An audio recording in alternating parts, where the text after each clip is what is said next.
welcome everybody to Living Between Worlds. This is the last session of our fourth year of these calls.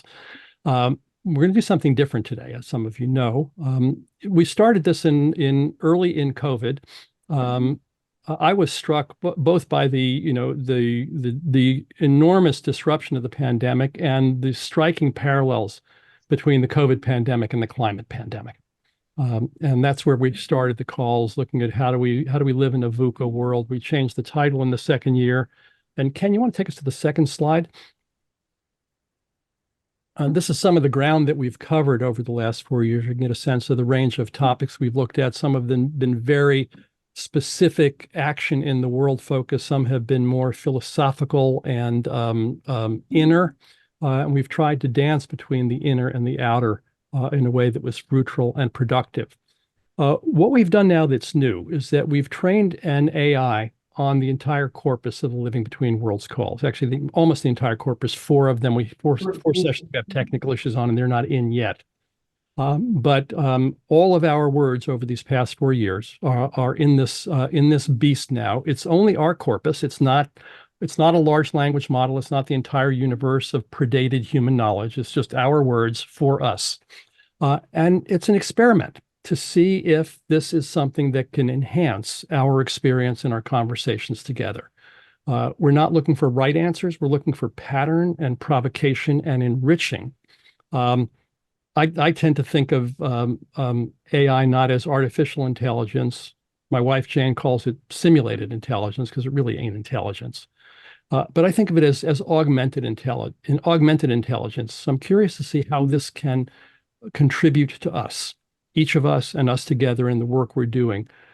Some of you know Professor Scott Galloway from NYU. Last week he did his annual reporting on his predictions, how he scored for 2023 and his predictions for 2024. And one of the things he had to say about AI that I thought was really important is he said, look, AI is not going to come take your job, but people who are good at using it are going to come take your job. So hypothesis that I'm throwing out there is that it's going to be worthwhile for us to understand this stuff and understand how to use it and see how it can enhance the work of our tribe.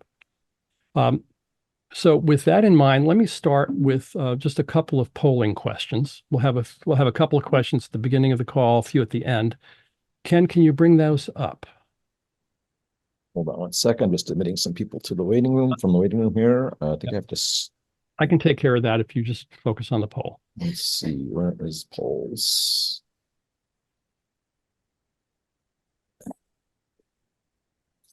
Oops, hold on a second. While he's doing that, just some general housekeeping. Use the chat. We so far have not been sharing the chat. We do publish the video to YouTube.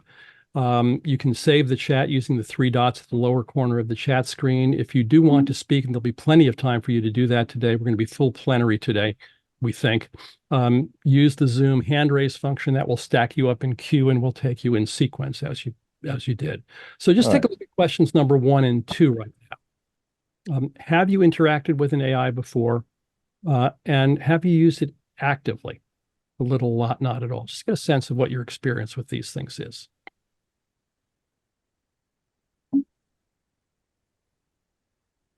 And we'll give that a few moments to run.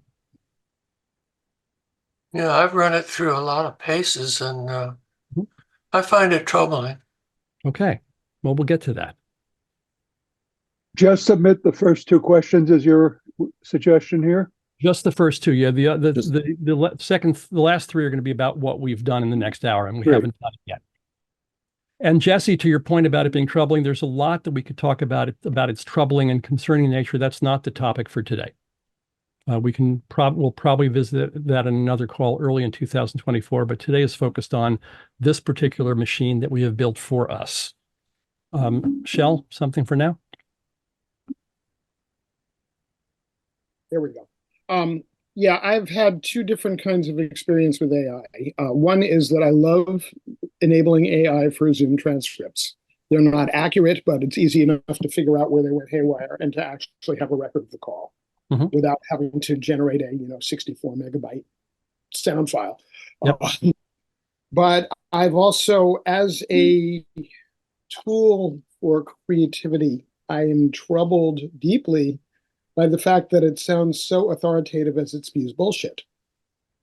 that I think it's really convincing people that it knows what it's talking about when it doesn't, either because it's selectively pushing one set of facts and ignoring some of the corollary facts that make interpretations different, or it just makes stuff up.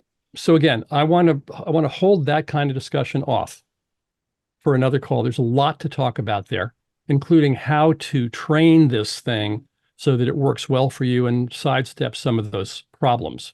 But again, today, let's focus on our conversation and what we can see here. So let's take a look at the poll results. Ken, you want to show the results? You pop them up. Okay. So about 2/3 of us have used them, not a little and a lot. You see the difference there. So that's good for now, just as a context.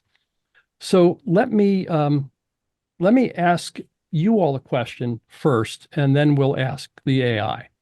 And I want to credit to Alex Kadatis in London, who has built this thing and is not yet with us. Hopefully he'll join us at some point today. Some of you have been with us for just a few calls. Some of you have been with us, I think, almost from the beginning. What would you say have been the key themes and the key insights of these conversations from your perspective?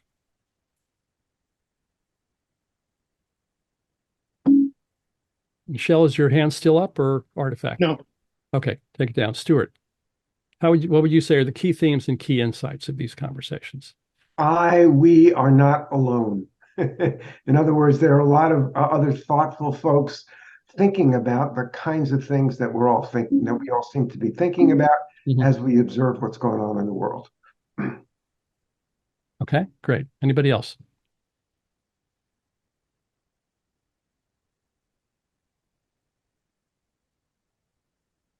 Oh, come on, don't be shy.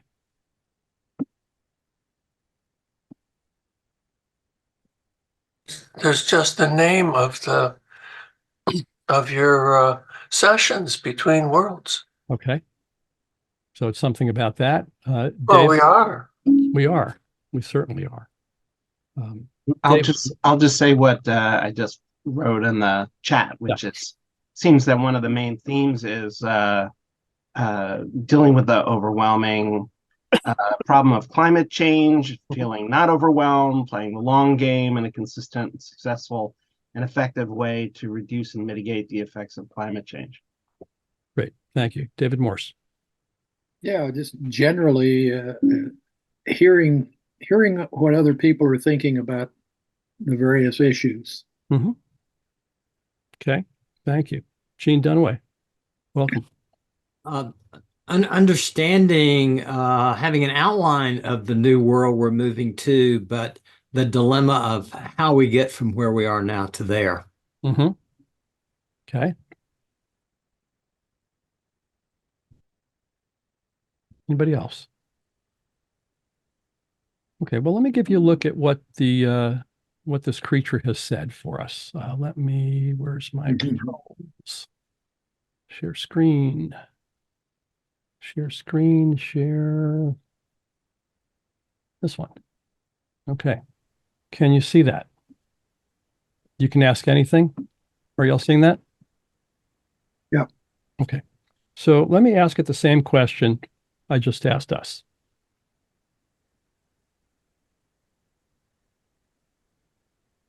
And again, this is trained on the transcripts of all of our calls, almost all of our calls. Still very much a work in progress. It's still slow. We'll work on speed and user interface and lots of tweaking later. I'd love to get your suggestions later on in the call. What this is doing is this is looking at all the transcripts, doing some inference, and here you see what it says are the key themes and insights of these conversations. The key themes of these conversations revolve around the interplay between personal mood and global events, the concept of power in relationships and commitments, the importance of reflection on changes in one's life, and the cultivation of community and dialogue. Key insights include the recognition that progress in various areas has been made within lifetimes, yet there is a persistent presence of reactionary forces. The discussions emphasize building power not as dominance, but as the capacity to fulfill commitments and care for what matters. There's an encouragement to reflect on personal shifts and to engage in conversations that nurture one's mood and capacity to commit to creating a more just and sustainable world. The idea that new worlds are spoken into being suggests the transformative power of conversation and the need to balance between battling and bridge building with others who hold different views. Lastly, the sharing of stories and ideas is highlighted as a way to perpetuate them indefinitely. What are your reactions to that? Let me ask that in two ways. One is, what does it provoke in you listening to that as if for the first time? And second, how is that as a representation of our conversations? David Morse. I like it. Why? I think there's just certainly better enunciation of things than I could have come up with. Okay, thank you. Somebody else?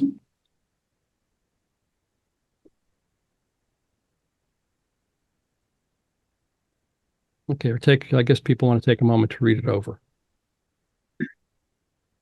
Okay, George Mokray. Sounds like Gil Friend.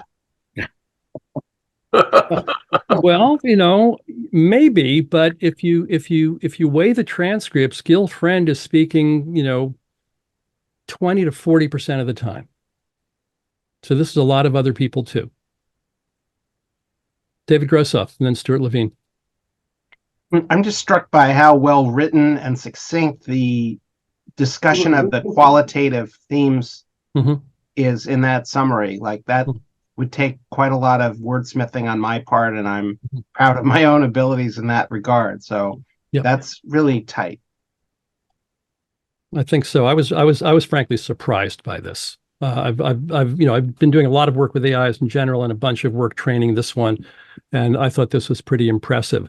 One thing I've learned, and we can get more into this later, is that there's a learning curve in how to work with these things and how you shape the prompts, the kinds of questions you ask, the specificity with which you ask them, the context that you give it has an enormous impact on the quality of the responses that come back, and we can talk more about that another time. Who is that there? I'm sorry, I'm not saying John. Jan Ballard. Yes, hello. John, you came in a little late. This is an AI that we've trained on the Living Between Worlds corpus. I've been here since the beginning. Oh, you have? Okay, great. Go ahead. So reactions? Very similar. My team and I are working with the AI on multiple levels every day. Yep. And basically, we're finding it's fantastic to draft things that are complicated. So how do you react to what you're seeing on screen now? I think it's excellent. And it actually, I was, having some thoughts of what I wanted to say, and I couldn't formulate it enough to share, but everything I was thinking is in there. Cool. Thank you. I'm excited about that. Stuart Levine, and then I want to show you the next step on this thing. Go ahead, Stuart. Apologies for jumping off. It's interesting because I said, for me personally, the meaning was that I'm not alone. Now, the summary is great. I agree with everything there, but it didn't speak to my personal thoughts about the situation. And I think that's an important distinction, Gil. Okay, good. Again, this is not a right answer. This is a distilled summary from a particular perspective, and each of us has our own experience. What happens if you ask the same question twice? I don't know. Well, that's good to differentiate. Well, I think we haven't really run it hard on that. It's certainly giving very similar answers. Are they identical or not? I don't know. We'll see. Let me call your attention to the stuff on the bottom of the screen. Those are drill-in details behind that contributed to the construction of this paragraph. What would you like to look at one of them in more detail?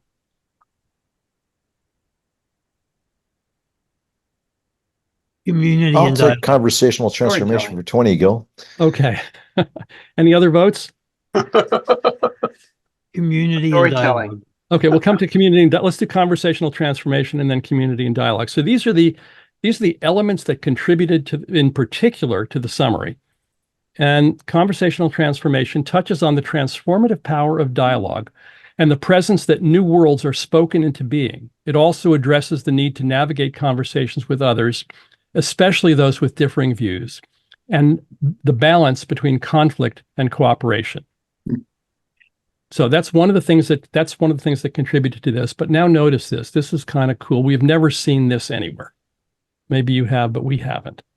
If I click play video for that paragraph, it takes me here. Challenging them from outside, wherever outside is, between working to help institutions adapt and working to reinvent or replace them, between tinkering at the margins and committing to reinventing everything.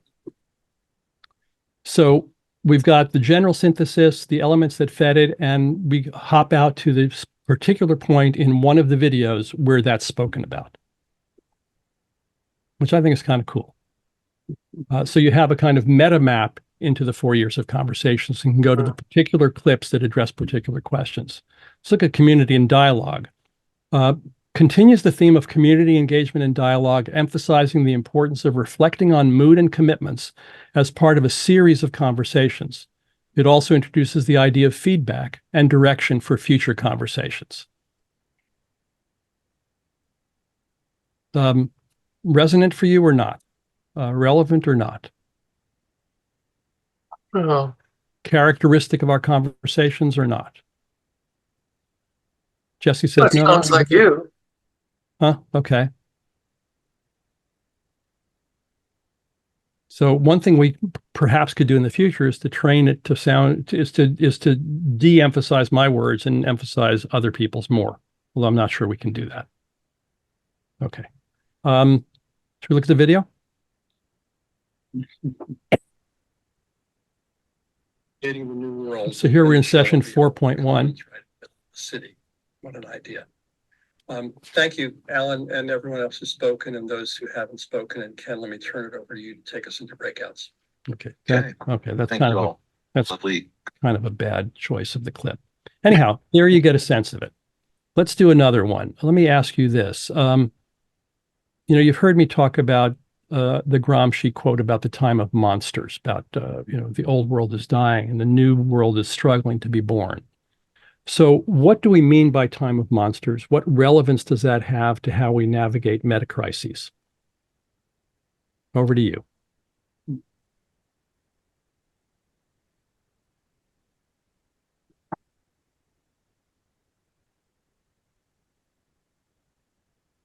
Or what does it mean to you?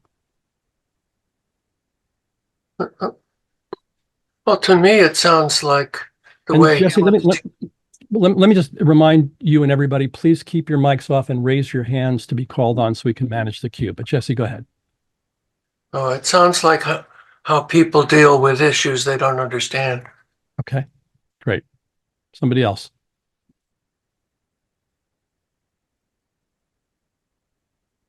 Time of monsters and navigating metacrises.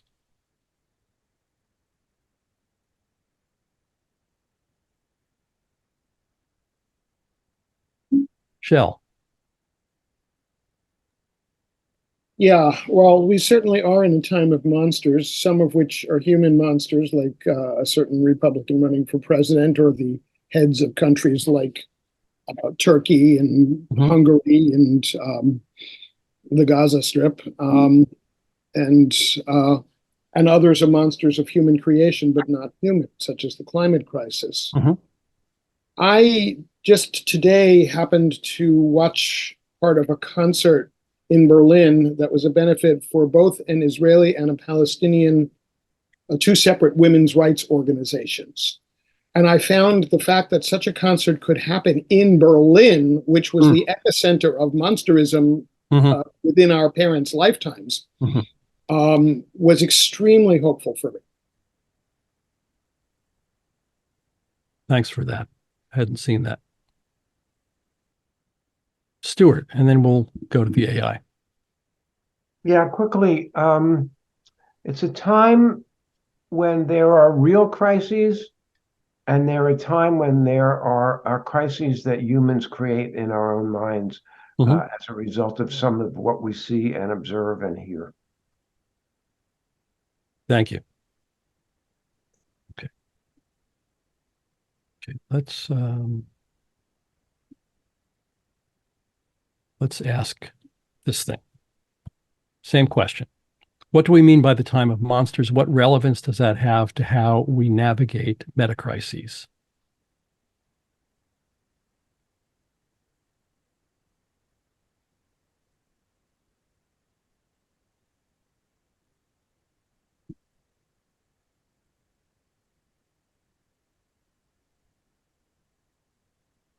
Right now, this takes about 45 seconds to produce an answer. If you've used ChatGPT, you know that it's a matter of seconds or fractions of seconds. So we're not there yet.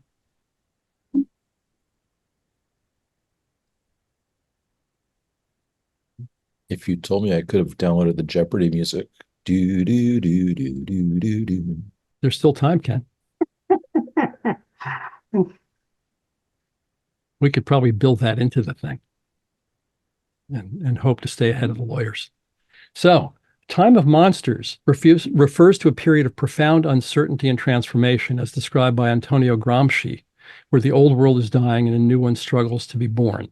This metaphorical phrase captures the essence of societal upheaval where primal forces that are not fully understood are at play, shaping the future in unpredictable ways. The relevance of this concept is navigating metacrises lies in recognizing that during such tumultuous times, traditional structures and norms are challenged or collapsing, and new ones have yet to be established.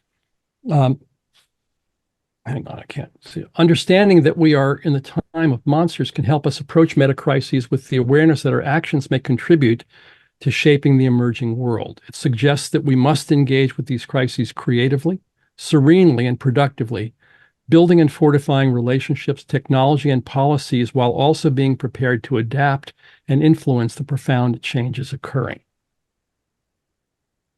What do you say?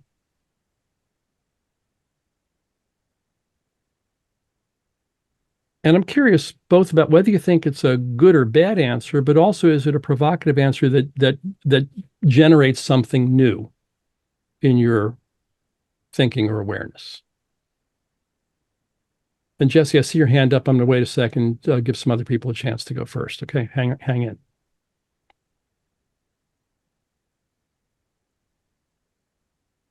Okay, and I see that people are responding in the chat, which is great, but would love to get you audio so that you're in the corpus for future trainings, if you'll speak.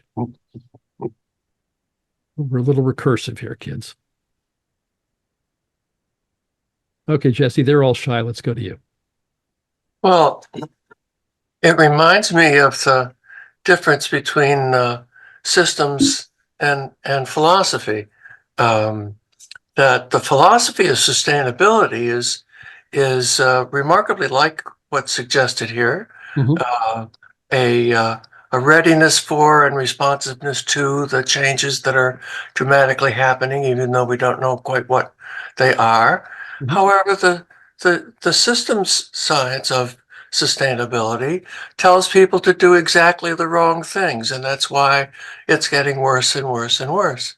The systems of sustainability were designed to sustain finance, not the earth.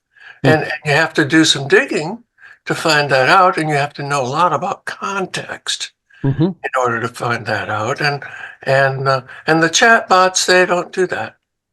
So Jesse, hold that thought. I want to come back to you for a moment, and let's ask this thing a question from where you're speaking. But first, let me see if there's any other reactions from other people to this response.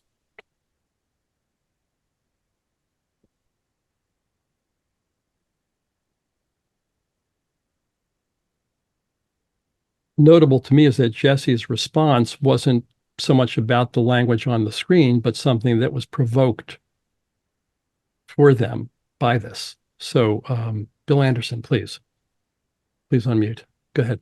Yeah, hi. So I've only really been participating in the last several months, but so as opposed to the last answer, maybe because I've been doing a lot of reading, this answer actually bores me to tears and I haven't learned anything from it.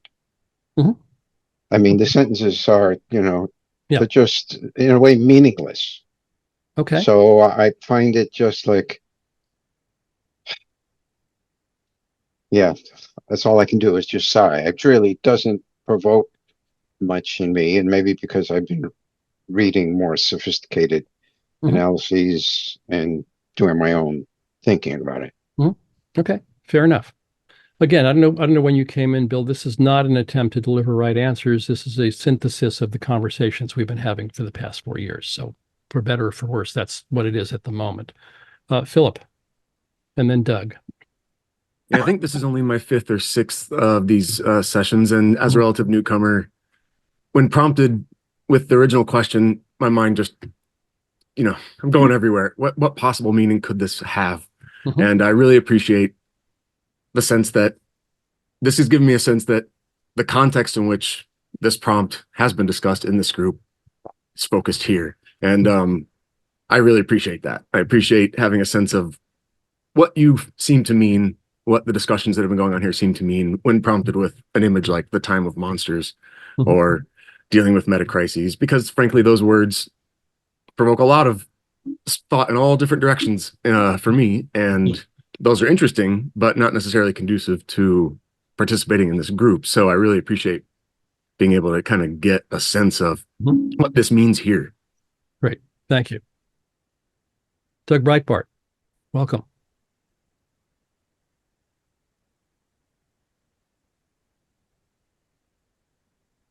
You're on mute, Doug. I find myself challenged by responding to the AI synthesis of what's being fed into it as a sort of cross between an echo chamber and a house of mirrors. And responding from a meta place, which is what's the value add for me? Good. And the first question, prompt and response, as a sort of an elegant and efficient reference of what's been, I think sort of works, with a delta of 5 to 10%. It's in the neighborhood and is valuable for that, for the same reason the person who just contributed said that sort of helped me tune into what's going on here, right? The second question is trickier because the input defines and begets the output. And the choice of that languaging dramatically constrains and predisposes the output in a Pabum kind of way. And I don't know that there's anything energetically living out of the exercise. Okay. It's not that there's anything new being synthesized or surfaced. It's a sort of regurgitation, but it's not providing. It's almost as if I'd rather you ask it to ask us a question, rather than ask it a question to provide the answer to. Well, let's do that now, Doug. That just strikes me as potentially more. Let's do that now. More interesting.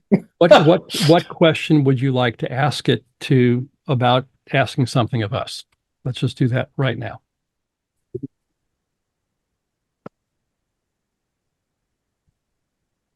I'm not sure I can do that fast, because I've played enough with these things to know the time. The time and effort and energy is in crafting the prompt, and I can't do that as quickly as AI can do it. Okay, take your time. I don't mean to put you on the spot, but that's okay. I'll put you on a larger, slower spot. Come back in the next 2 to 30 minutes. Sure. With a question, Glenn. Yeah, thanks. The answer is so. Reflecting on the previous comments, I think the issue is the question that should or should not have been asked. I don't feel that this is giving me enough ballast to answer and make a decision based on this. So let me ask you the same thing, Glenn. Would you like to pose a follow-up question? Probably have too many questions, Gil. Okay. You want to give me one? I mean, here's the thing. Where I'm finding this useful, not this in particular, but my interactions with AI in general, is as if I'm having a conversation with a particular person or group of people. A lot of the stuff I'm doing is saying, I am a social entrepreneur looking to build such and such an enterprise, and you are a group of graduate business students with access to all the research in the world. I'm trying to find some options for this question, given certain criteria and results that I want to produce in the world. What do you got? Don't hallucinate. Give me references for everything that you say, and suggest a follow-up question. Then I get a very different order of response than what we're getting here. So, Gotcha. if this was if you walked in and somebody said, "This is what we've been talking about for the last 4 years," and you say, "That's interesting, but what about?" Prescribe 2 policies that will meet 80% of the topics that were discussed in the last 4 years, or resolve, or 2 promote, policies or that will address. Help me out. raised. Yeah. Well, that's still asking it for answers, not questions. Well, okay, we'll get to questions in a moment. Well, I think the point is what I discovered in my experiences of risk. People use risk without thinking of what the risk is to be used for. Here we're asking for information without seeking how to leverage the information. So that's why I'm asking, give me the policies. Tell me what to do. Okay. See what it says. Jeopardy music? Ken? Haven't downloaded it yet. Okay.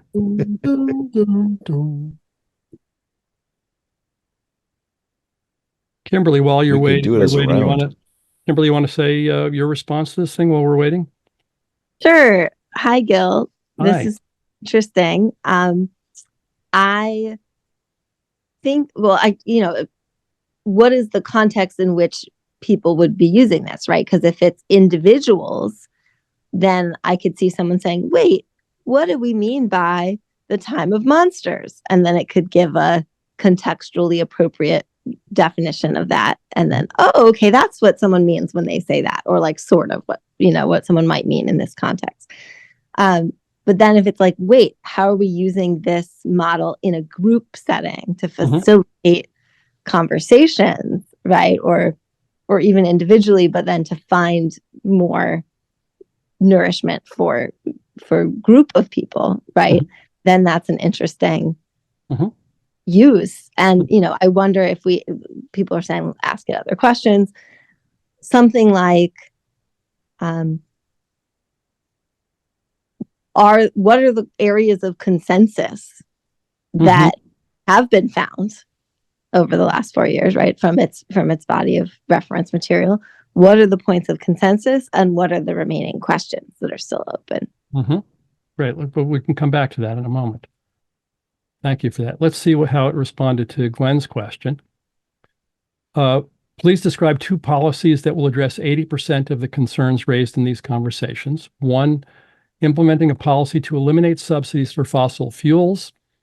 This would help correct market distortions and redirect financial resources toward renewable energy sources, which is consistent with the public opinion favoring funding renewables over fossil fuels. 2, introducing more comprehensive reforms to address the structural defects of capitalism. This could involve reorienting business strategies around purpose, climate, and circularity, as well as changing organizational practices and redistributing wealth more equitably to ensure sustainable economic activity and social progress. Glenn, that was your question, so you get first reaction.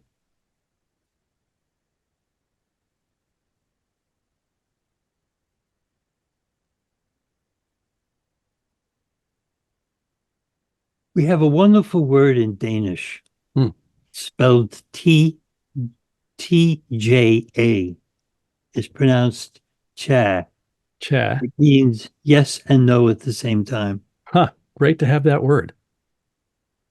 So yes and no yes or no to these policies, or yes and no to that it surfaced these policies from the conversation? Well, I haven't been involved in 4 years, so I have to leave you and Ken to be a moderator to say, yes, indeed, this is a truthful extraction, and you could find adequate evidence. As far as, I mean, in some ways, it mimics what's in Earth for All. So I would say, there's some substance to it. Okay. Other people's reactions? Philip, and then Doc, and then Kimberly, back to you. I was just thinking, not as a reaction to this, but just as a question that would be interesting to ask, is the question going through my mind is, is there a particular purpose that we really want to be training this to be most useful for? Or are we in a position of trying to discover uses that we may have for it? And in either case, what would it suggest we talk about next time in order to augment its capacity to assist us in such way? Well, let's come to that in a little while. No, I don't know what the purpose is. I'm diving into the deep end of the pool to see what might be possible here. Might it be useful? If so, how? And if so, let's play an experiment. For me, the interest is can something like this enhance our conversations, our work, our effectiveness? And that's an open question. Doc Hall, welcome. And then George, you're up next.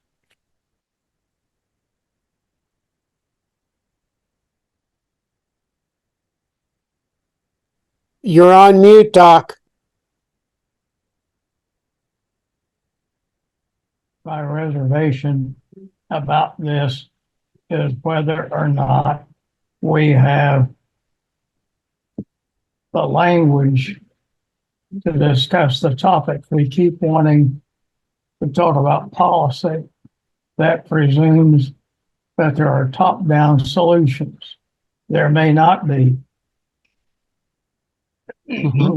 So we have to dig in really deep, because this situation is more frightful and a bigger change than any we have contemplated, certainly in my history. And I don't know where we can go with it with language.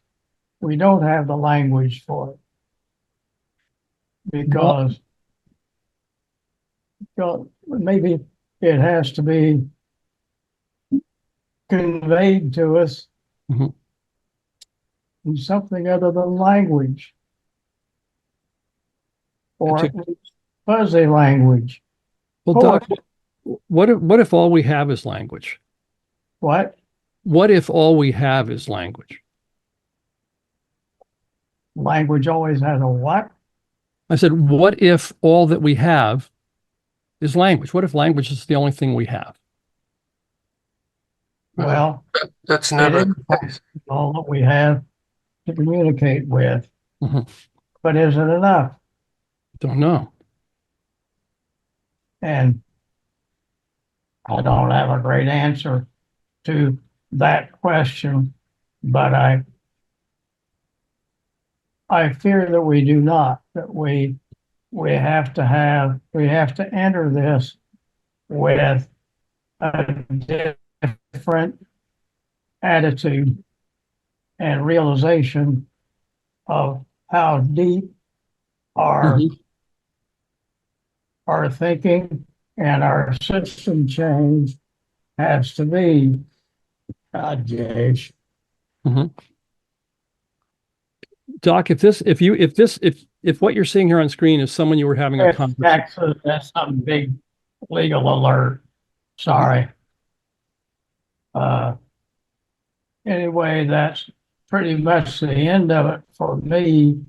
How do we foster a better attitude about the depth of change that we are into and that we have to go into, and stop trying to go back to the solutions of the past and say, surely some of this would benefit us somehow, and all my prior experience can't be useless. And that's kind of where we are. We want to So, look Doc, for market solutions because we're familiar with those. okay.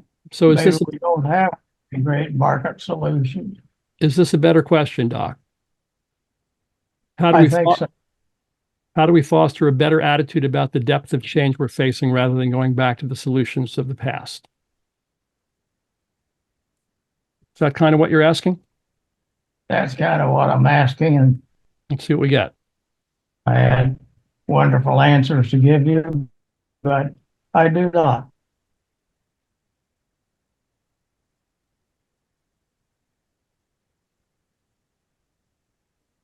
In fact, an answer presumes a logical question. Maybe this attitude change is something beyond conventional logic conveyed with words and equations.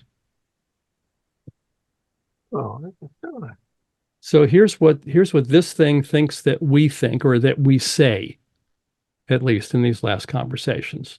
How do we foster a better attitude about the depth of change we're facing rather than relying on the solutions of the past? Yeah. Sorry.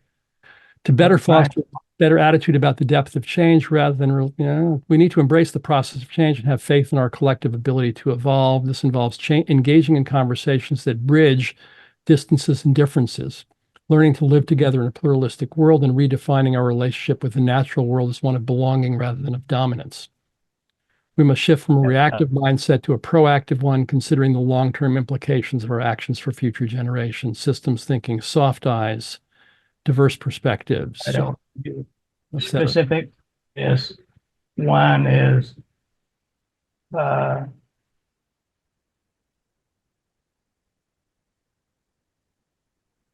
our actual feeling toward the rest of life on Earth. Mm-hmm. We can intellectually figure out that we are utterly dependent on other life. That does not necessarily give us an emotional attachment to all other life. What do we actually feel about this? Mm-hmm. And feeling that you are a part of all other life is something a little bit beyond just recognizing that the systems of Earth have made us dependent on other life, and it depended on us. Well, this is a huge behavioral change from most of our attitudes in the past. Yep. Good. Thank you.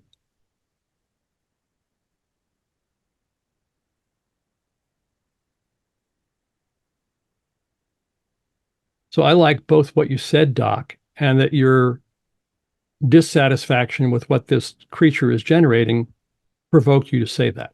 So thank you for that. George. The first response, the two ideas that will deal with 80% of what we were talking about are blue sky. It ain't going to happen within the time period. It's like talking to a friend of mine and saying, we've got to get rid of, get money out of politics. Well, it ain't going to happen before the next election. And we're not going to transform capitalism, within the next 3 to 5 years.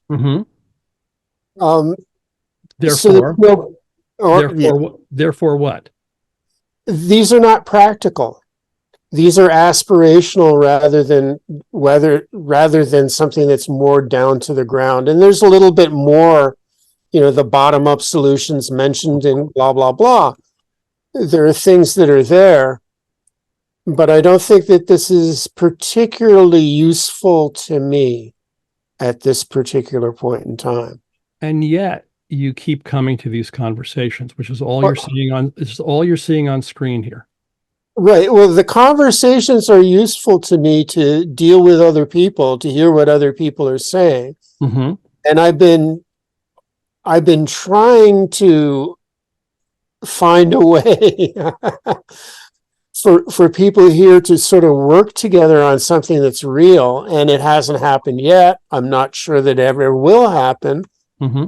But the quality of people here and the discussion is still useful. Mm-hmm.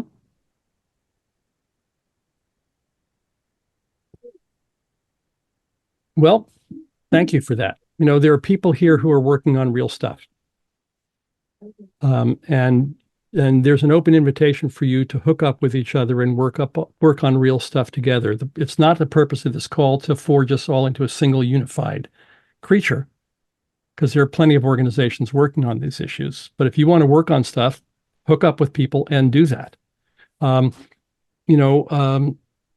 What you're maybe saying is that, well, I guess you just said it. We haven't generated specific policy proposals and organized actions out of this group. I think that's true. We have discussed these things. I agree with you that we're not going to see money out of politics in the next 3 to 5 years, certainly not before the next election. But we might well see the end of subsidies for fossil fuels in the next decade or two. That's increasingly a focus of specific action of specific organizations and people around the world. So to me, it's interesting that out of 35, 40 some odd hours of conversation, it pulled that out as the first item of saying, look, this thing is not an oracle. And what I'm hearing in a lot of your responses is, well, this is not a good enough oracle. It's not giving me the right answer. This is not a machine that generates right answers. This is a distillation and reflection back to us of what we have been discussing and what we've been saying. So maybe that's a different way to look at it. Let me go to Stuart, and then Rick, you did make it. Welcome. And then Philip, I'll come back to you. Yeah, thanks, Gil. So a couple of thoughts. One, the whole process of using AI in this way reminds me of when I used to do years ago legal research before it was even automated. Mm-hmm. And I really learned that the principle of GIGO is so important, garbage in, garbage out, that the quality of your question is just absolutely critical in terms of having you get the result you want. That's one piece. Two, on these specific questions, and actually I'll go to 3 first, I had a response to George, and that was, you need to ask it more questions. You need to ask it a lot more questions. Back to the specific example, I put in the chat in response to the first response that it sounded like Congress speak, meaning it sounded like someone who wanted to say something but didn't want to say something. The second question I found really curious because one hand was kind of the party line, one response, in terms of subsidies for fossil fuels.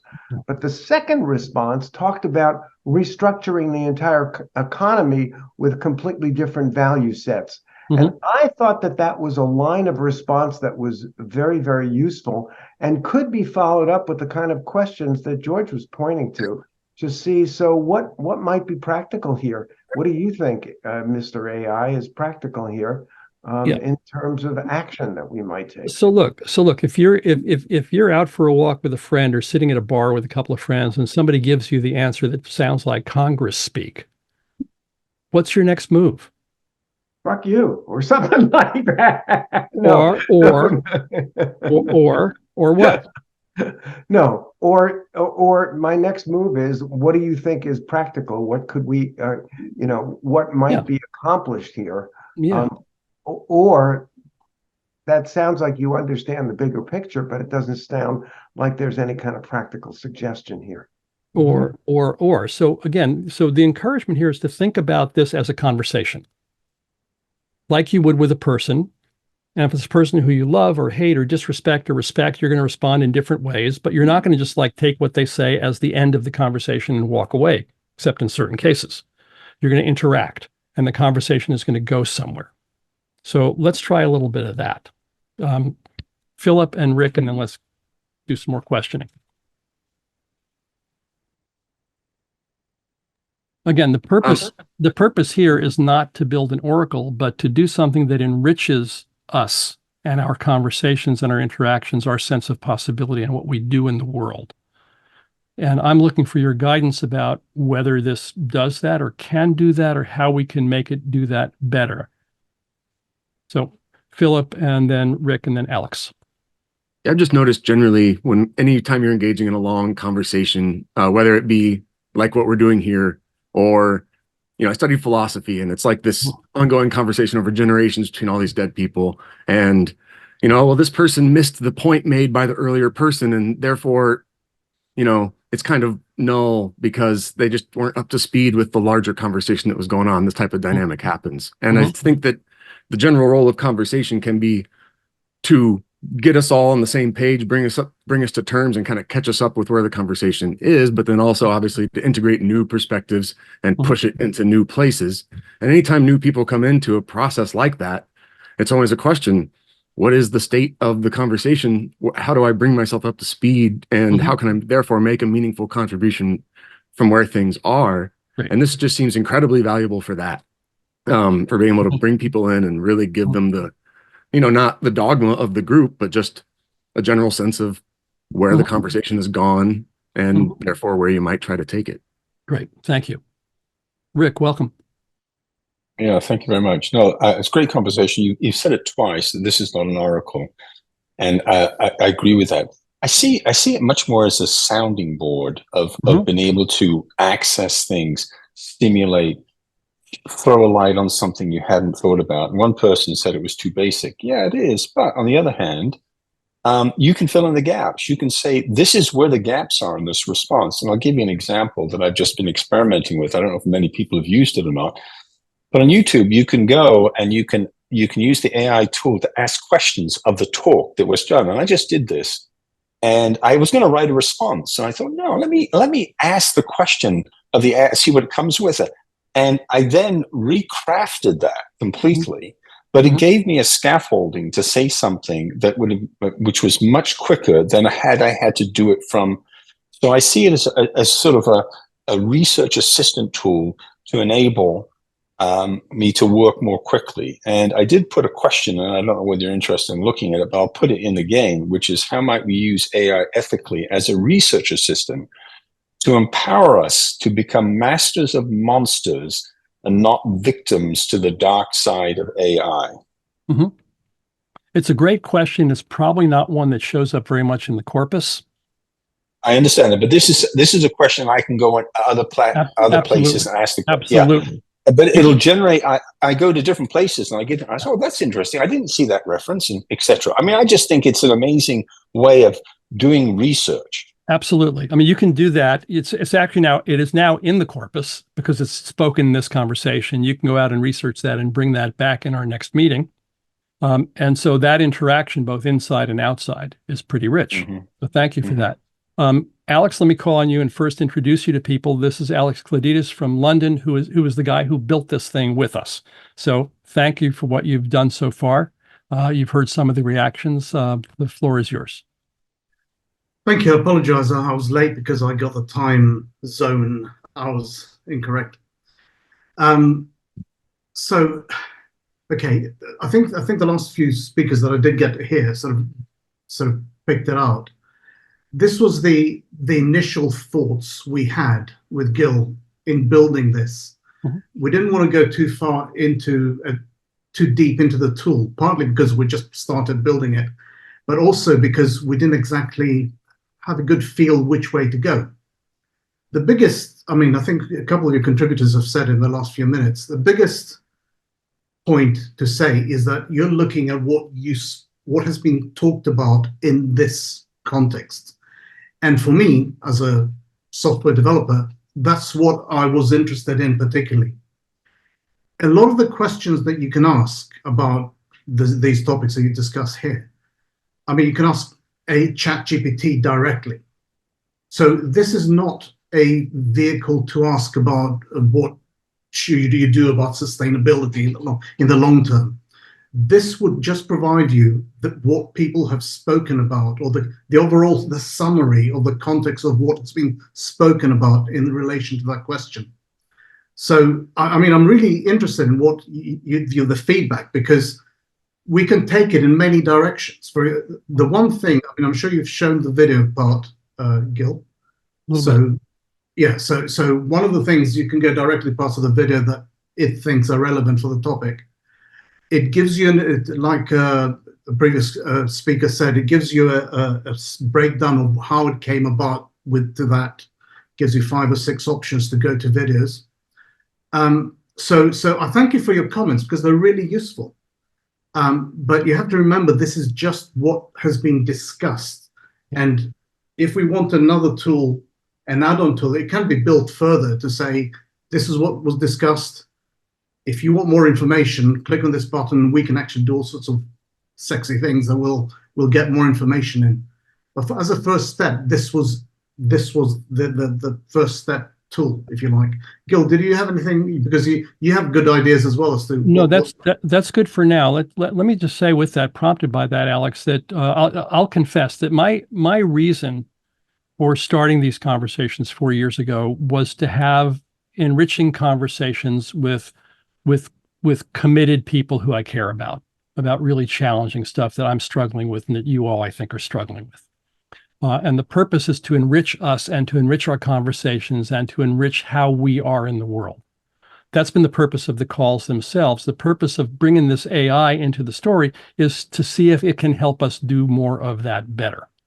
And so I think Philip summed it up very nicely, that for someone coming in, in the last 6 months to 4 years of conversations, he's quickly oriented to the kind of shared history of what we're talking about. I mean, Ken and I have been talking together for years. We have a lot of shared history. We say something, it references all kinds of other stuff in our minds and experience, but not so for you individually, unless we've had those two. Here in this conversation among, the 700 people that have passed through these things over the years, and the more or less 40 or so who are fairly regularly here, there is something shared, somewhat in each of us, somewhat in the corpus. One of the questions here is, can we draw on that and on the pattern recognition and inference capacities of these tools to help enrich these conversations for us? Let me just say one more thing, and then I'll go back to Jesse, and then I want to have a conversation with this thing.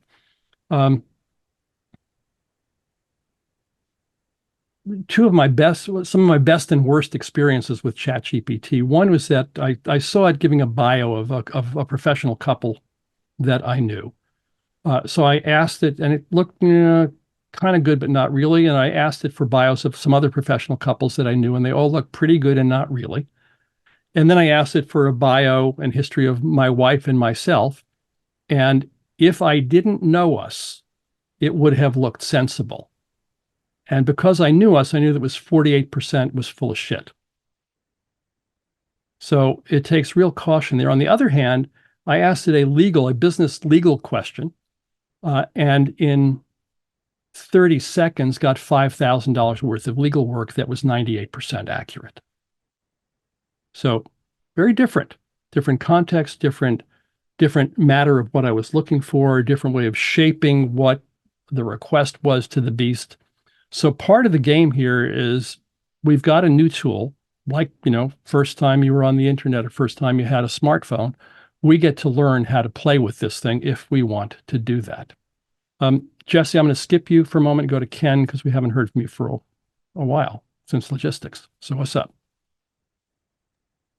So I'm wondering if you would ask my question of, is there a story emerging from our conversation? If so, what are its outlines? Is there a story emerging from these conversations?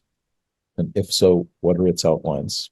Which, when I asked it, I was really surprised by the answer. So okay.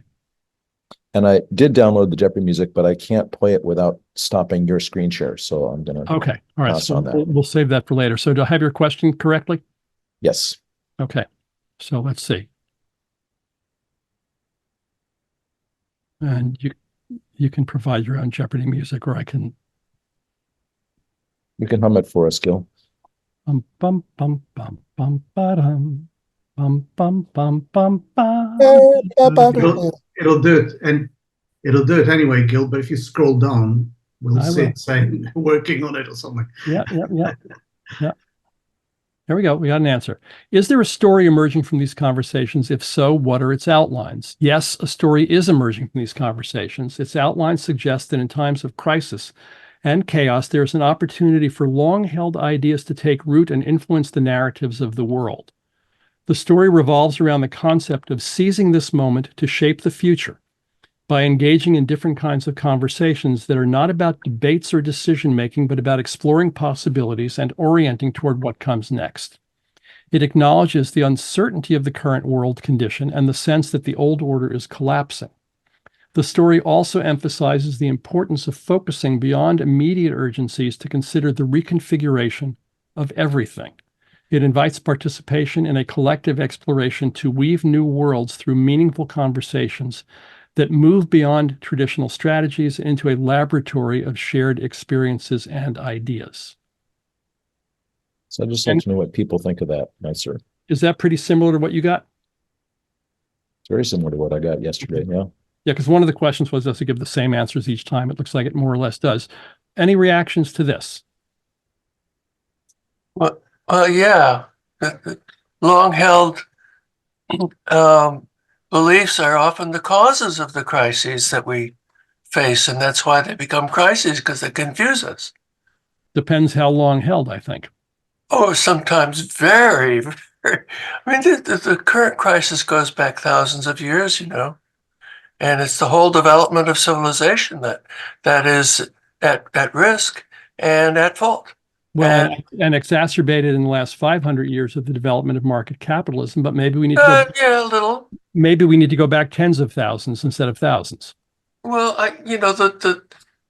my sense is that the dividing point was about 5,000.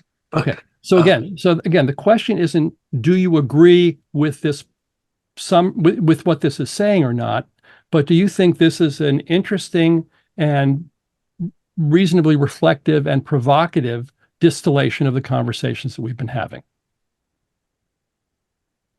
Well, I haven't been a part of the conversation all the time, but I'd say it might sadly be correct. Okay. Well, for me, it's not sadly, because right off the top, it provoked you into a depth conversation about a particular aspect of this, which is great. Well, that's what I do. I always look at the counter examples and compare and contrast, and that's not what GPT does, and nor what most of our conversations do. But anyway, I wanted to ask Ken or Alex, how well do you think a chatbot could answer the question of what are the gaps in the current conversation that we should pay attention to? I'll take that one. Before I answer that, can I ask, is anybody interested in how it arrived at that answer? Because if you drop down any of those, you can go to the point of the video that people talk. I mean, it's not a perfect system, but one hopes that it'll be the highest, the exploration of possibilities, for example, be the highest relevance to this result. Yeah, we showed that capacity, Alex, before you joined. Yeah, but is it interesting in the context of the answer he gave? Is that interesting at all?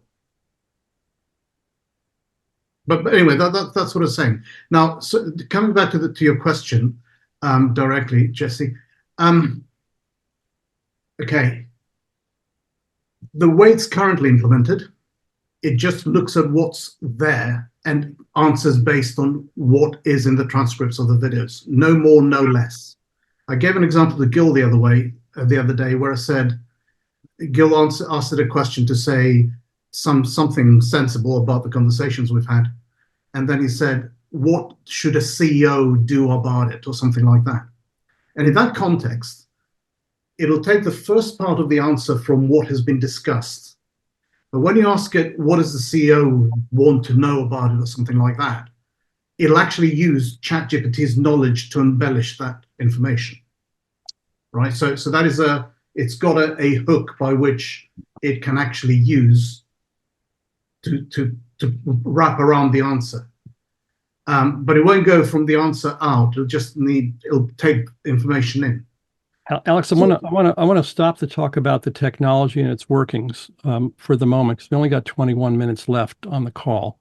We got a couple of other things we want to do, but I do want to say this, that we are all of us using the language of question and answer, and that's probably the wrong way to speak about what we're doing here. These are not answers. They're not solutions.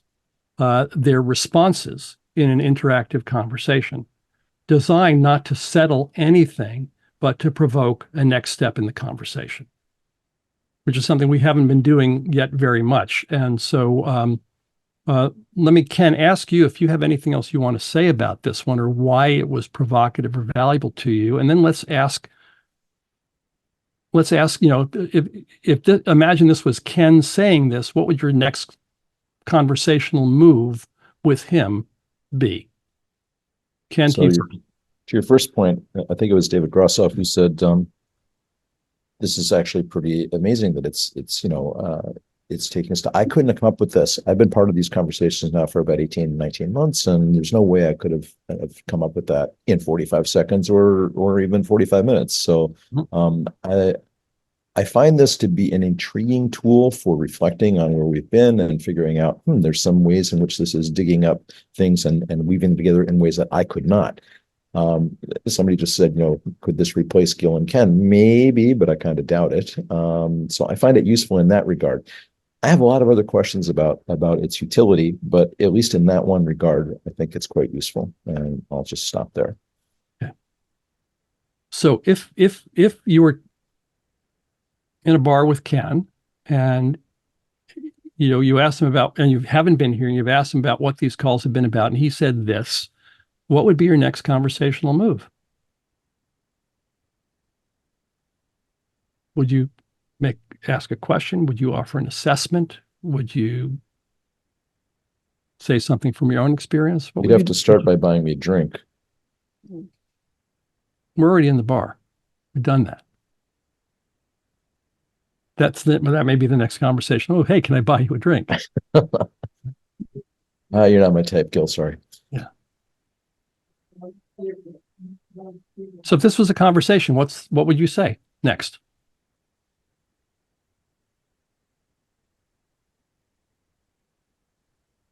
Tell me the story. What story? The story emerging. Well, that's what this did.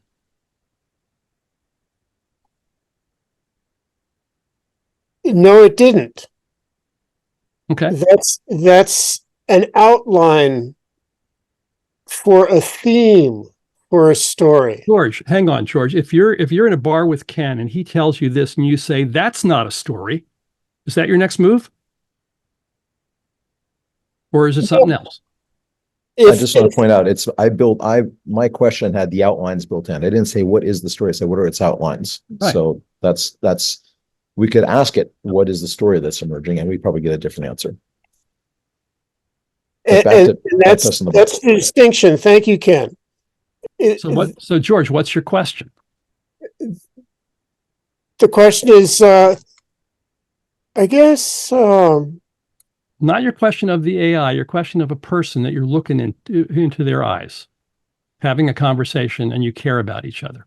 All right, you're telling me about these conversations, and the story is about changing the story that we're telling ourselves. Well, what's the new story that we need to tell ourselves? Okay, let's try that. That we need to tell ourselves for the sake of what? Because it doesn't know that. Yeah. A story for what purpose? To navigate okay aspects of the polycrisis. Okay. To steer between Scylla and Charybdis, or whatever. Okay. It's not going to know. That's going to come up a lot in my life lately. Say what? Somebody? And create a better world. Okay, let's try that. Let's do that. And Yeah, that's priming it to give false answers again, though, rather than raise questions. How is that Your and prime is for false answers? this is George's question.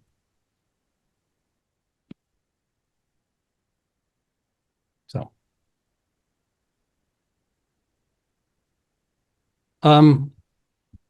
Doug, while we're waiting, you're muted. So I can relate to this in a Doug Engelbart way. Okay. It's a true bootstrapping augmentation to my intelligence, Mm-hmm. to my intellectual capacity. Huh. It helps me be much more efficient at referencing what's been said or contributed or discussed before with as much or little specificity and contextualization as putting into the prompt. Okay. Right. Thank you. Yeah. In that sense, it's a trailing indicator. Mm-hmm. I can't, I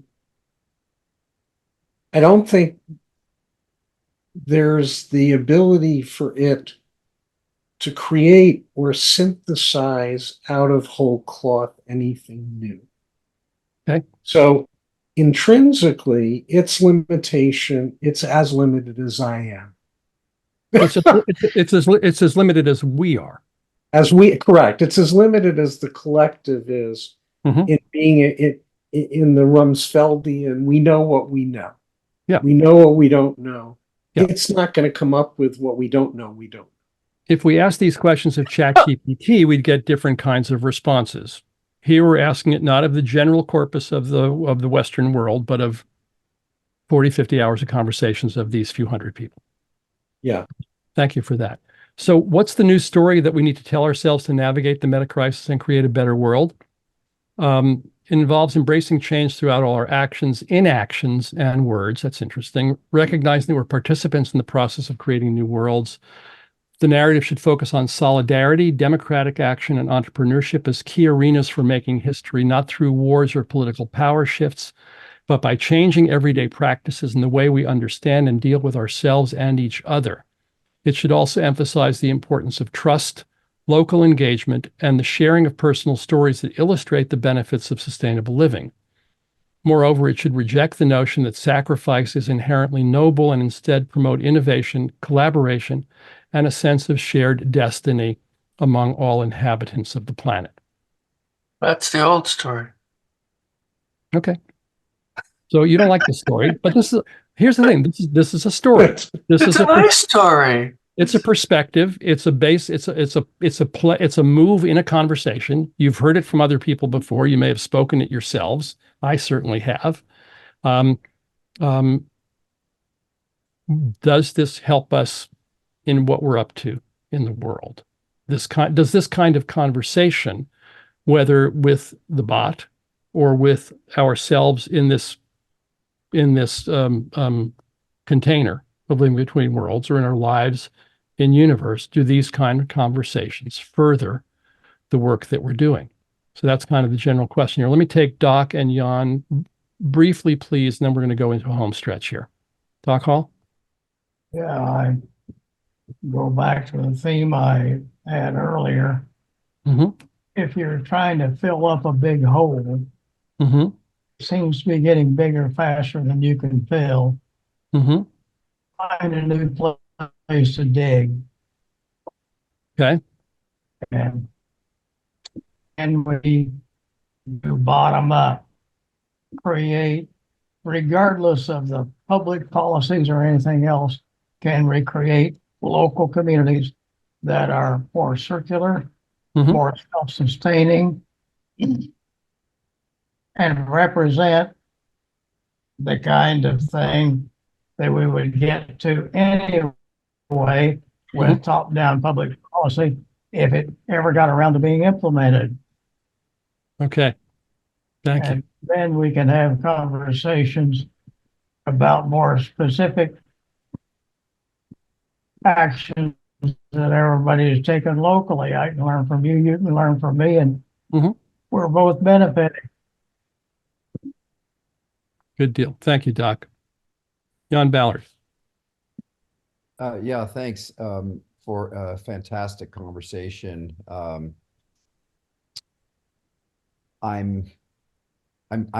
What's coming to mind is Robert's Rules of Order,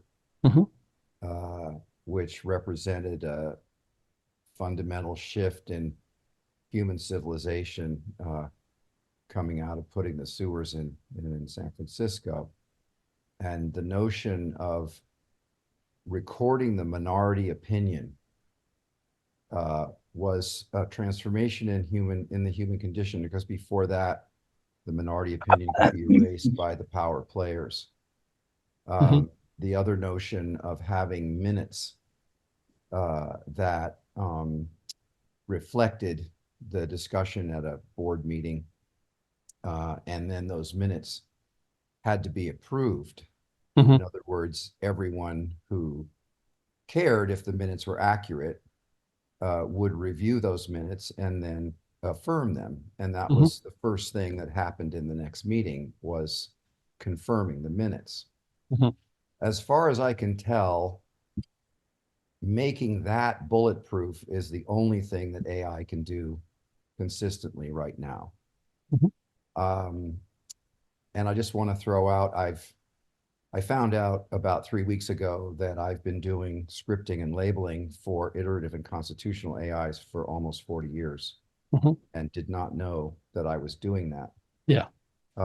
So I think this is incredibly well done on the part of the two of you to start chewing on this, and that the quote you opened with is absolutely correct. Every single individual, in order to have efficacy within the next 6 to 18 months, is going to have to be competent with augmenting their own capacities through these tools. And it is not at all clear how that's going to happen. But the thing that has emerged for me, I'm privileged to work with Mark Hewitt, who developed the Alaskan Sovereign Dividend Fund almost 50 years ago as CIO at Fairbanks, Alaska, and has been doing machine learning for 35 or 40 years. And what I've realized is that AI is going to force all of us to actually understand how we work as humans in order to work with it. Yeah. And that we're going to be moving into what are called constitutional and iterative AIs, which actually learn and will do a lot of the things that address the complaints that came up that you tabled earlier in the meeting. Yeah, I'm really I'm just helpful. excited, and I'm happy to offer. We've just last week authored a white paper. Good. On this subject, and I'm happy to offer that to the group. I'll send that to you. So, or put the link in the chat if you'd like to do that. I think what you just said toward the end there is really important, Jan, is that it's not just about how we have conversations with the AIs. It's also about how we have conversations with each other. That's right. And that's one of the things I've been observing in this conversation, is how the way people have been interacting with the AI is reflective about how people interact with each other. That's and right. The nature and the richness of the conversations that we do and do not have with each other. Right. So I want to encourage you. I will say that having an accurate record of what occurred is not common practice. And we've been using Zoom has just implemented a note-taking thing in the last, we've been using it the last. The Zoom AI companion is actually quite remarkable. We're using it. I think it's on here. That each of the things I review as a quote unquote minutes that I'm approving, I can't add anything to them, and I don't see anything in them that is contradictory. So let's hold off on the tech. And Kimberly, I see your hands up, but I want to ask two specific questions before you run out of time. Is your comment brief? Yeah, I just wanted to ask if the chat from the calls has also been fed into this. The chats have not been fed in yet.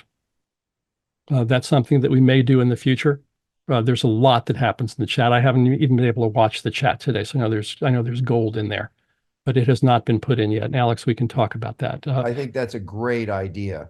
Yeah, we're building a list of stuff, and we're trying to focus on a few key things first, and then a wish list for where we go next. So that may be. So with that in mind, let me ask you this: where should we go next with the Living Between Worlds conversation series? I'm not asking you about the AI piece. I'm asking about these conversations that we have together. Where should we go next? Shell?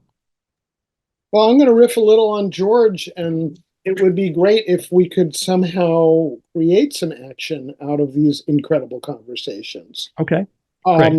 Don't have a clear path on how that would work, but it's something definitely worth exploring. Well, let me invite you, Shell, and anybody else who cares to think about that and bring proposals into future calls. Stuart, thank you, Shell. Yeah, I think you've opened up a whole new world, Gil, in terms of exploring how we can use AI, which has been clearly demonstrated as having value, how we can use that to augment some of the conversations that we've been in. Mm-hmm. Value and hazard, and we'll talk more about that in some future calls. Of course. Anybody else? Where should we go with this conversation series in the next year? Gil, Carolyn Raffensperger just put something in the chat I think is very interesting and worth our consideration of inviting myth makers and storytellers and giving them time at the beginning so that myths and stories get fed into the corpus. And she's got some suggestions here, so I suggest we talk to her offline and see if we can make that happen. Let's do that. Okay. Let me ask the AI the same question. Okay. While you're doing that, I'd just like to really affirm that idea and suggest that the next year should be, the overall question should be, what can we do together in common? What is, while we're all working on our individual passions and contributions. So let me invite you all then to think about that, both bring that to the next call, but in particular, send notes to me and or Ken. We can share it out with the group.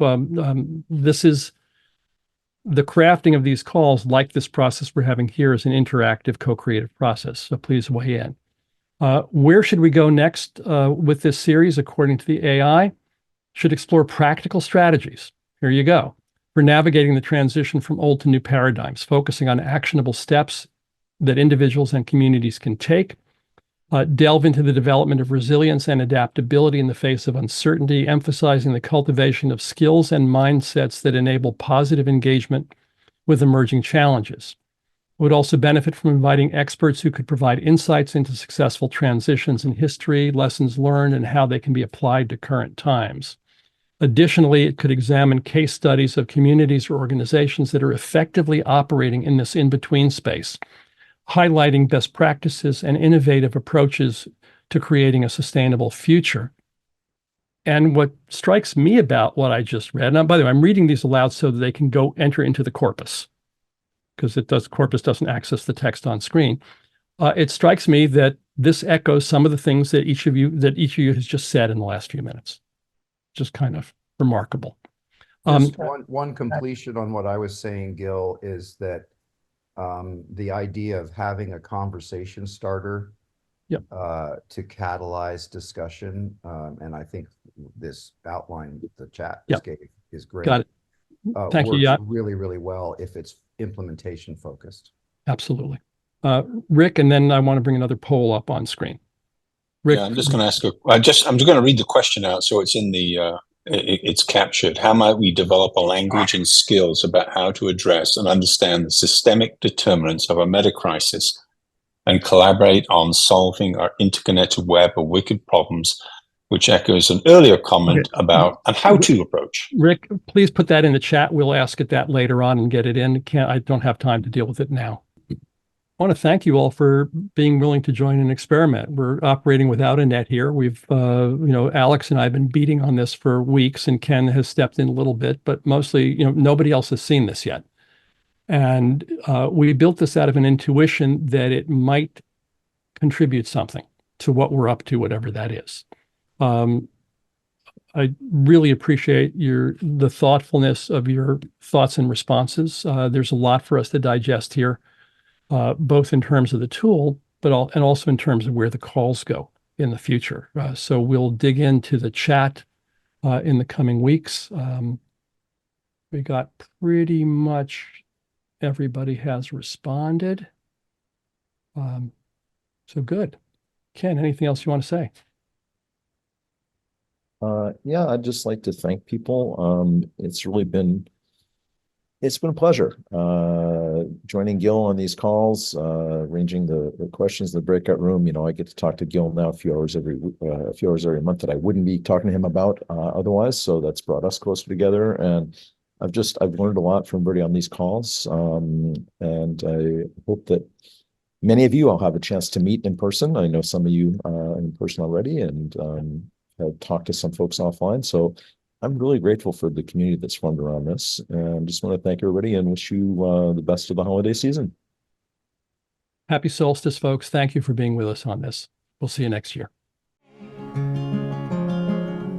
You can dance in a hurricane, but only if you're standing in the eye. You can dance in a hurricane, but only if you're standing in the eye.